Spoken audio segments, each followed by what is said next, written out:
A smile that could make someone stop and just stare at you. Dugtong ni Dominic. A smile that could remove stress. Dagdag pa ni Kevin.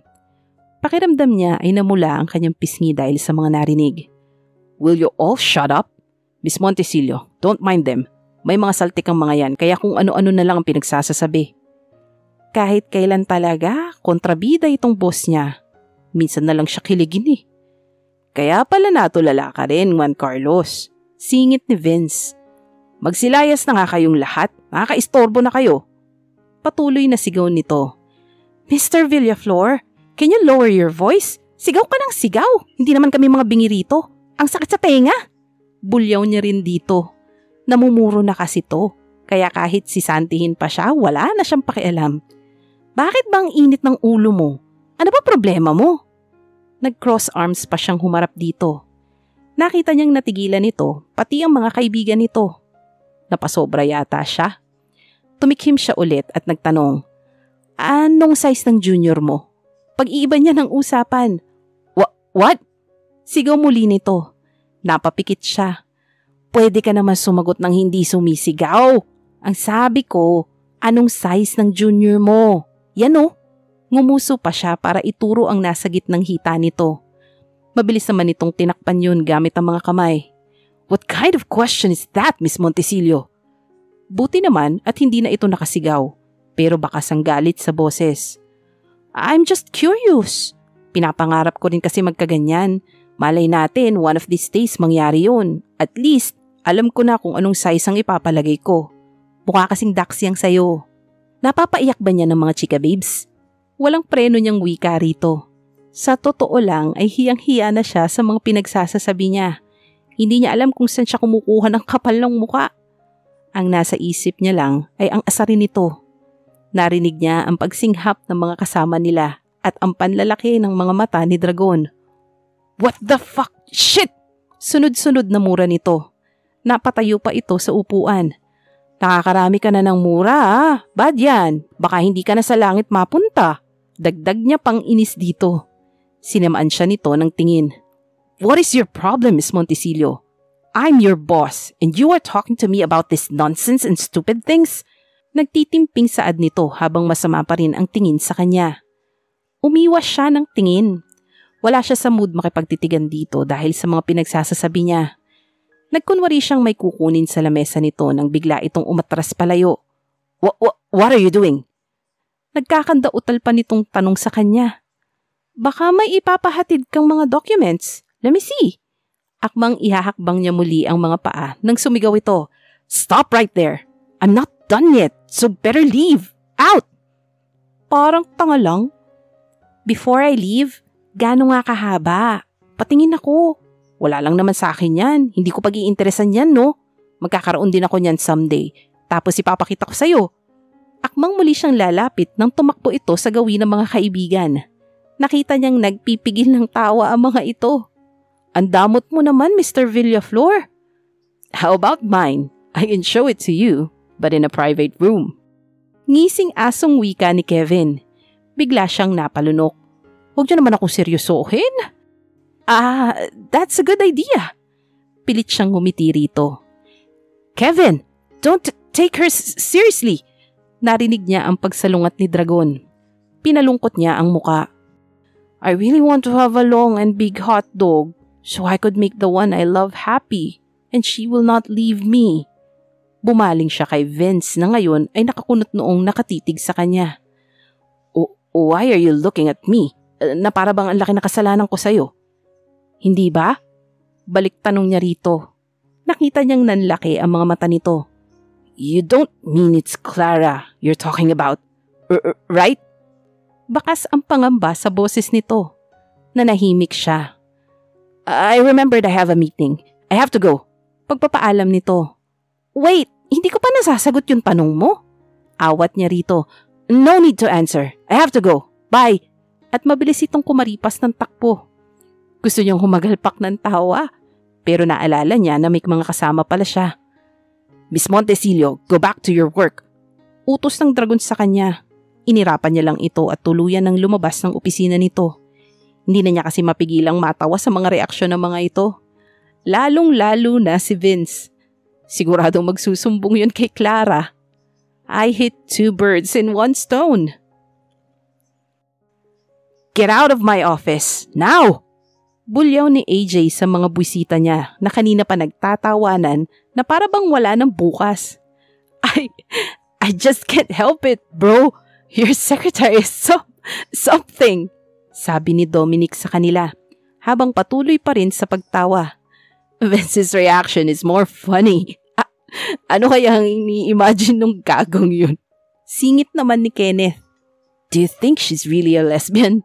Napatingin siya kay Kevin sa tanong nito. I hope she's not. Parang gusto ko siyang ituwad dito sa lamesa. Tila nagpanting ang tenga niya sa sinabi ni Dominic, kaya sinamaan niya ito ng tingin. Hindi pa siya nakontento at binato pa niya ito ng ballpen na hawak. Watch your mouth, Dominic. Sigaw niya rito. Oh, so sorry, my mouth. Pinalo pa nito ang bibig na parang ewan lang. Guys, let's go. Baka kung mawala pa ang leon. Tumayo na si Kevin at binigyan siya ng nakakalokong tingin. If I were you, I'll show her what she wants. Malay mo maging babae kapag nakita kong gaano kalaki ang junior mo raw. Sinamaan niya ng tingin ang mga ito na palabas na ng opisina niya. Kumaway pa ang mga may saltik. Napasandal siya sa kanyang swivel chair at hinilot ang sentido habang nakapikit. Pakiramdam niya ay pagod na pagod siya. Muli sumagi sa isip ang napakagandang muka ng sekretary, kaya napadilat siya. What the? Mahina niyang mura at napatingin sa gitna ng mga hita. Behave, buddy. She's off limits. Pakiusap niya sa alaga. Kanina pa nito gustong kumawala, lalo na nang tingnan nito ni Miss Montesilio. Tila gusto nitong magpakitang gilas at kumawala sa pantalon niya upang batiin ito. Napabuntong hininga siya. Nababaliw na yata ang sekretary niya. Pilit nga siyang umiiwas dito pero tila nang aasar pa to. Kapag siya nainis, gagawin niyang babae to. Napangiti siya sa naiisip. Bakit nga ba hindi? Patulog na si Hadriana nang istorbohin siya ng pagring ng phone niya. Sino naman ang istorbong to? Kinuha niya ang phone sa bedside table at tiningnan ang caller. Her beshi. Hello and good night, bati niya rito. Ay, may ganon? Humagikgik pa ito. Hello, Beshi. How are you? She rolled her eyes. Ano na naman kayang kailangan nito? I'm good. Cool. Fantastic. Awesome. Okay na, Beshi. Kuha ko na. Putol nito sa kanya. Natawa na lang tuloy siya. Ano sinabi mo kay Vince at pinapaiwas niya ako sa'yo? It was her turn to laugh. She laughed so hard like a witch. Hadriana May, stop laughing and answer me. Alam niyang inis na ang kaibigan. I did not do anything, Beshi. Pagtanggi niya rito. I don't believe you. I know you. So tell me because my boyfriend looks so worried. Pamimilit nito. Napabuntong hininga siya. Wala naman talaga akong ginawa eh. Pinanindigan ko lang naman ang kinalat mong chismis na isa akong magandang lesbian. Ikinwento niya pa ang nangyari sa opisina kanina. Malakas na tawa ang narinig niya sa kabilang linya pagkatapos niyang maikwento rito ang kaganapan kanina lang. Now taste your own medicine, Beshi. I can't believe you did that, Beshi. My gosh! Kung sa bagay, dati pa naman na maloko ka na eh. Pero sa boss mo, sa CEO na napakasuplado, nagawa mo yun? Sigurado ka ba na may trabaho ka pa bukas? Hindi pa naman niya ako sinesisante. So, I think so. Hindi rin niya siguradong sagot. Wala naman kasi itong sinabi kanina. Nilayasan nga siya pero iniwanan siya ng nakahihindik na tingin. Tingin na nagsasabing hindi pa sila tapos. Nai-excite tuloy ako sa inyo. Rinig niyang wika nito. Matutulog na ako. Ikaw, bawal ka magpuyat. Saka don't say anything to Vince, okay? Hayaan mo siyang mabaliw kakaisip kung nagkarelasyon ba tayo. Ew, kadiri ka, Beshi. Hindi ako papatol sa kapwa ko babae, no? Sus, ang sabihin mo, nakatikim ka lang ng jumbo hotdog. Pang-aasar niya dito. Extra jumbo hotdog, Beshi. At siguradong kapag natikman mo rin yung kay Dragon, hahanap-hanapin mo. Napaubo siya sa sinambit nito. Goodbye, Beshi! Pinatayan niya na ito bago pa kung saan mapunta ang usapan nila. Pero tila bumalik sa kanyang isipan ang nakaumbok sa pagitan ng mga hita ng boss niya. Nagiging manyak na ako. Nahahawa na ako sa mga kaibigan ko. Napangiti siya sa pagkakabanggit sa mga kaibigan. Ang sarap palang pakinggan na may tinatawag siyang kaibigan. Nakakatulugan na niya ang pag-iisip kung gaano kalaki ang junior ni Dragon.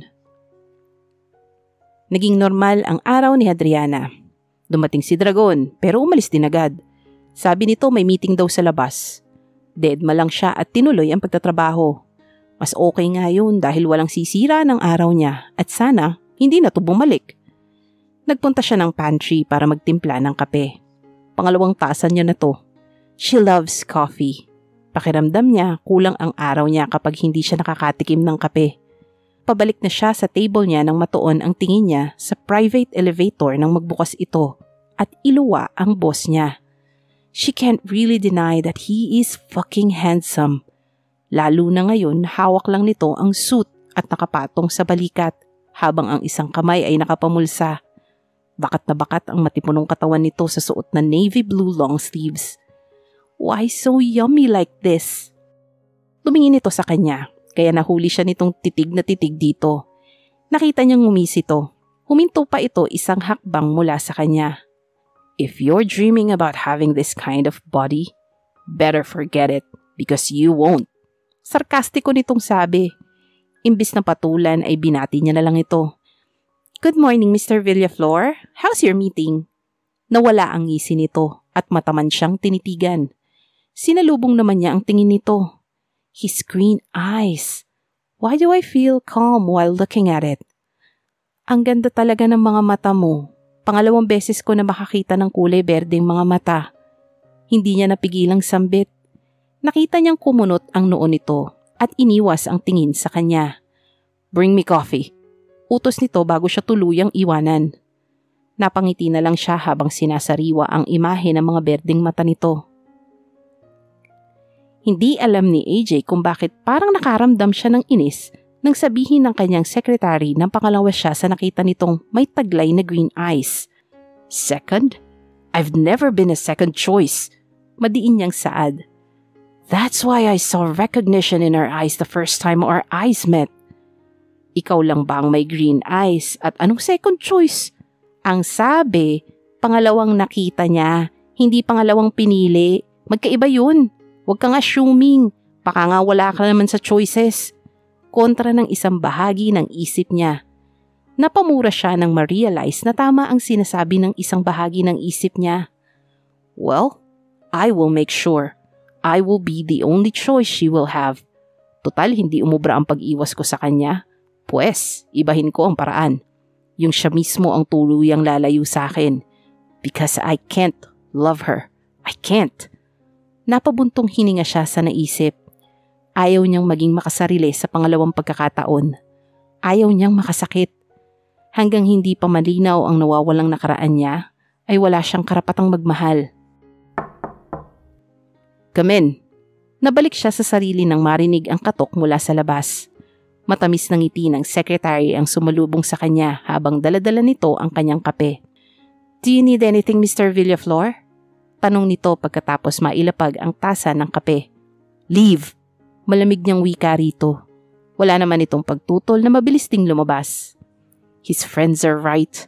She has an irresistible smile that he needs to avoid. Muli siyang napabuntong hininga at itinuon na lang ang atensyon sa trabaho. Naging busy na si AJ dahil dumarami ang mga clients nila. He can't believe that they are growing bigger. That's why his family is really proud of him. Naputol ang pagbubuhat niya sa sariling bangko nang mag-ring ang phone niya. Nang makita ang caller ay ang secretary ng isa sa kanilang malaking clients, ay mabilis niya itong sinagot. Hello, Mr. Villaflor speaking. Sagot niya. Mr. Villaflor, this is Mr. Valdez.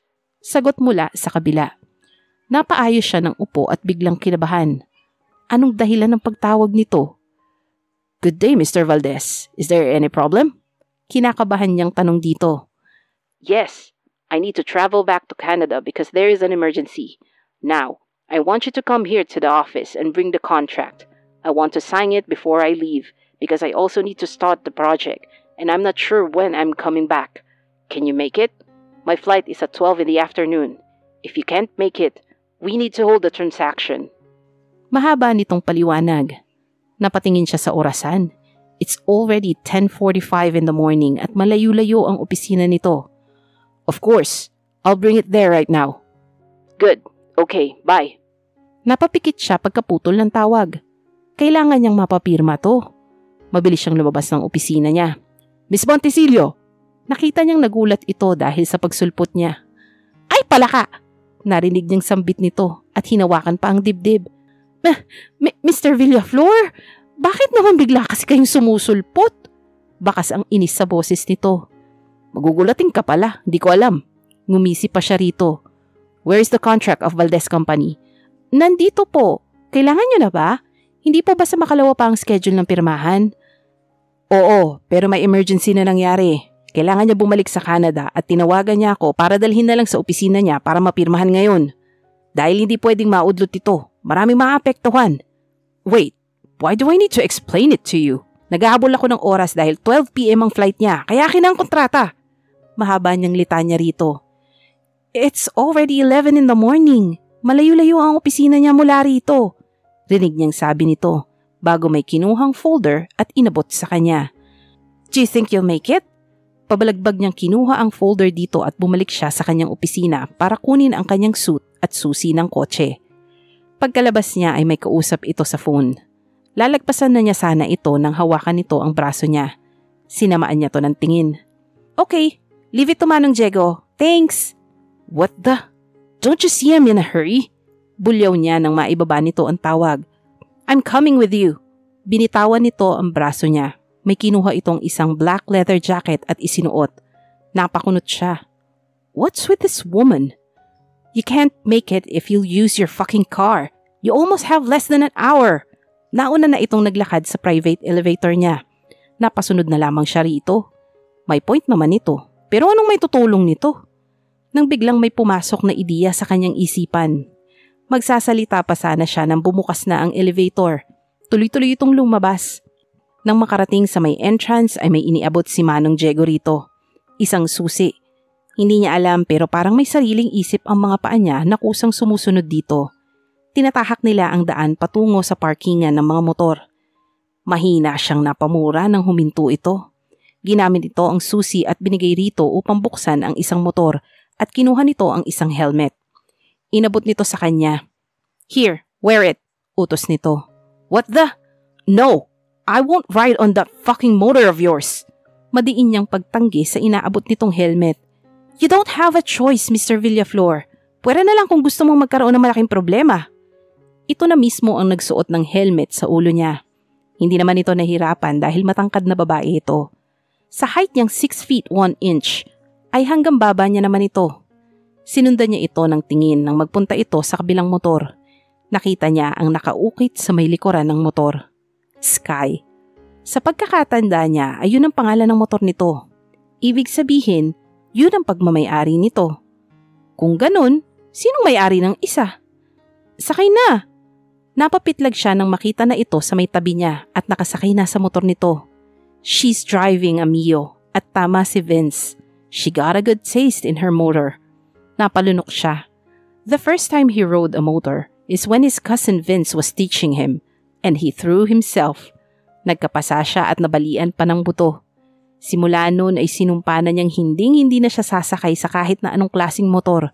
And now, this woman wants him to ride on her motor. Sasakay ka ba o sasagasaan na lang kita? Sigaw nito sa kanya. How dare she shout at me? I'm her boss. Tell her then. Sulsol ng kabilang bahagi ng isip niya. Time is running. Pukaw muli nito sa kanya.